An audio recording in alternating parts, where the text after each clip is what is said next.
तो hello friends, स्वागत है आपके अपने यूट्यूब चैनल में एक बार फिर से। तो दोस्तों, आज हम इस वीडियो के माध्यम से बात करेंगे जो अपने हॉर्टिकल्चर में उसमें किसानों को कैसे कैसे सब्सिडी से लाभ हो सकता है, कौन से जो सब्सिडी होती है, कौन से उसके कितना परसेंट लाभ होगा, कौन से किसानों को कितना परसेंट लाभ होगा, उसके बारे में आज इस वीडियो में शुरू से लेकर लास्ट तक बात करेंगे। और अगर आप अभी तक इस चैनल पर नए हो तो चैनल को सब्सक्राइब कर दें, ताकि ऐसे जो किसानों से रिलेटेड या कृषि से रिलेटेड जो नई जानकारी है वो आपको जल्दी से जल्दी मिले। तो दोस्तों, बिना देरी के हम स्टार्ट करते हैं। पहली हमारे जो सब्सिडी होगी वो पॉली हाउस के बारे में होगी, जिसे ग्रीन हाउस की सब्सिडी भी बोलते हैं। उसमें सामान्य जो कृषक होते हैं उसमें 50% का अनुदान किसानों को मिलता है। जो दूसरे प्रकार के किसान जैसे ST SC के जो किसान होते हैं उनको लगभग 70% का अनुदान इस सब्सिडी के अनुसार गवर्नमेंट से दिया जाता है। तीसरे जो लघु या सीमांत किसान होते हैं उनको लगभग 95% का अनुदान उनको गवर्नमेंट से मिला जाता है, यानी कि 1 लाख रुपए लगे उसमें से 95,000 रुपए उनको वापस सब्सिडी के द्वारा मिल जाता है। दूसरे किसानों की बात करें, यानी कि दूसरी सब्सिडी में उसमें आती है नेट जो हाउस सब्सिडी होती है, जो नेट हाउस लगाते हैं ग्रीन वाला, उसके उसमें कितनी सब्सिडी मिलती है उसके बारे में बात कर लेते हैं। तो उसमें सामान्य जो किसान होते हैं उसमें 50% का अनुदान उनको मिलता है, और जो SC ST के कृषक होते हैं उनको 70% का अनुदान इस सब्सिडी से उनको लाभ मिलता है। तीसरे जो कृषक होते हैं लघु या सीमांत कृषक, उनको भी 95% का अनुदान इस सब्सिडी के द्वारा गवर्नमेंट से लाभ प्राप्त होता है। आगे तीसरी जो स्कीम होती है उसमें लाभ के बारे में बात कर लेते हैं। तीसरी अपने पास स्कीम है सामुदायिक फार्म पॉन्ड, जो खेत के अंदर जो बारिश का पानी है उसको एकत्रित करके जिससे सब्सिडी प्राप्त मिलती है गवर्नमेंट से, उसमें कितना लाभ प्राप्त होता है उसके बारे में बात करते हैं।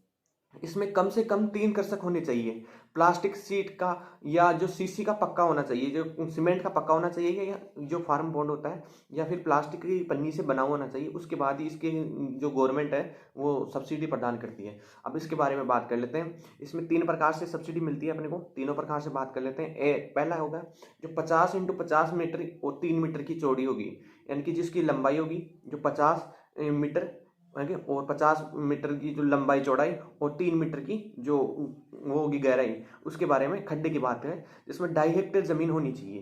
किसान के पास 2.5 हेक्टेयर जमीन तो मिनिमम होनी चाहिए। हाँ, तो जो पहले प्रकार के फार्म पॉन्ड के बारे में बात कर ली है। अब दूसरे प्रकार के जो फार्म पॉन्ड होते हैं उसमें जो लंबाई गहराई और चौड़ाई होती है वो 75 × 75 × 3 मीटर की होती है, उसके बारे में बात कर लेते हैं।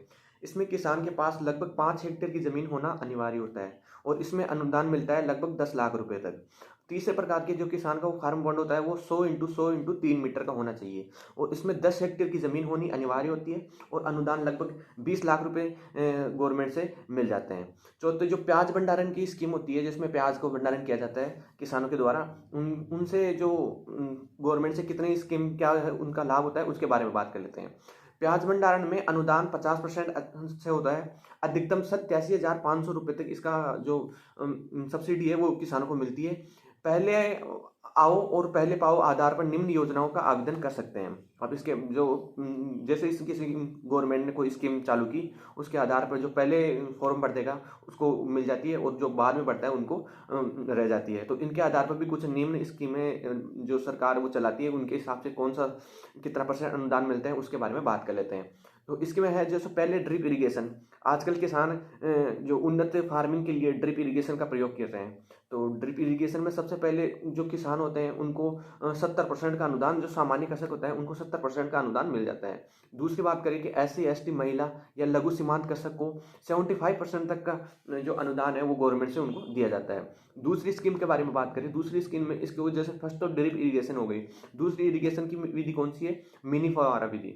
अब मिनी फव्वारा विधि में सामान्य जो कृषक होता है उसको 70% का अनुदान इनको गवर्नमेंट से दिया जाता है, और जो SC ST महिला या लघु सीमांत जो कृषक होते हैं उनको 75% तक का अनुदान इस योजना के द्वारा गवर्नमेंट से दिया जाता है। आगे बात कर लेते हैं फव्वारा विधि।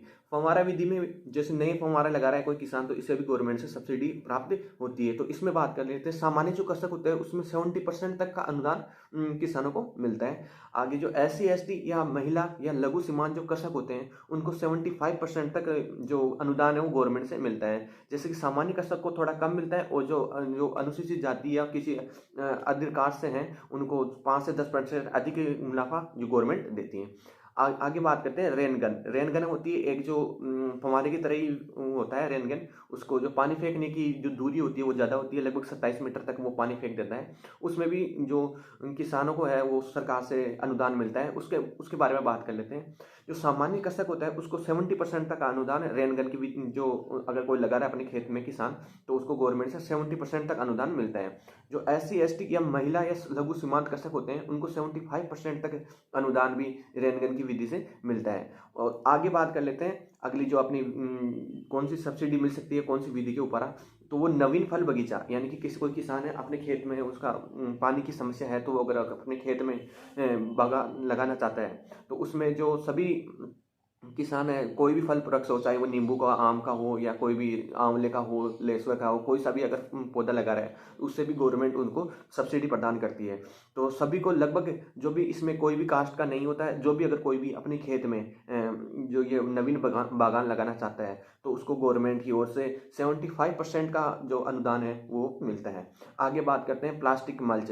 प्लास्टिक मल्च की जो विधि में है उसको सामान्य जो कृषक है उसको 50% तक का अनुदान गवर्नमेंट से दिया जाता है, और जो लघु और सीमांत कृषक होते हैं उनको 75% तक का अनुदान इस विधि से सरकार उनको देती है। आगे बात करते हैं लो टनल विधि। नो टनल विधि होती है, उसमें सामान्य कृषक को 50% का अनुदान गवर्नमेंट देती है, और जो लघु सीमांत होती है उसको 75% का अनुदान भी गवर्नमेंट प्रदान करती है। अब इसके आगे जो कोई होगा, अब उसको सौर ऊर्जा लगवानी है किसी किसान को उसके अपने खेत के लिए, यानी कि जो सौर ऊर्जा की जो स्कीम होती है उसमें उसके द्वारा कोई किसान अपने खेत में सौर ऊर्जा लगवाता है, तो उसको गवर्नमेंट कितनी सब्सिडी प्रदान करती है उसके बारे में बात कर लेते हैं। तो अपनी 8वीं विधि में हो गई सौर ऊर्जा विधि। इसमें जो HP के अनुसार उसको जो सब्सिडी प्रदान होती है, इसके 3 HP, 5 HP, 7.5 HP और 10 HP पर अनुदान दे होता है। मिनिमम 3 HP से होना चाहिए। सौर ऊर्जा की जो विधि होती है उसमें मिनिमम 3 HP, 5 HP, 7.5 HP और 10 HP पर अनुदान गवर्नमेंट दे होती है। सामान्य कृषक होता है उसको जो सौर ऊर्जा विधि होती है उसमें लगभग 60% का जो अनुदान है वो गवर्नमेंट देती है, और जो SC ST का कृषक कि मतलब जो 60% अनुदान है ना उसमें 45,000 अतिरिक्त छूट देती है।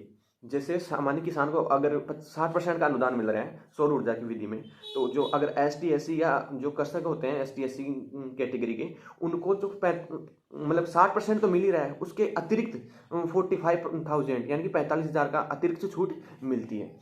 तो दोस्तों ये था आज का हमारा वीडियो। अगर वीडियो अच्छा लगा तो लाइक कीजिए, और आपको भी किसी भी प्रकार का कोई अगर मन में पसंद है तो आप कमेंट कर सकते हैं। कमेंट के द्वारा हम आपके जो भी समस्या होगी उसका समाधान करेंगे इसकी स्कीम के वगैरह लेकर।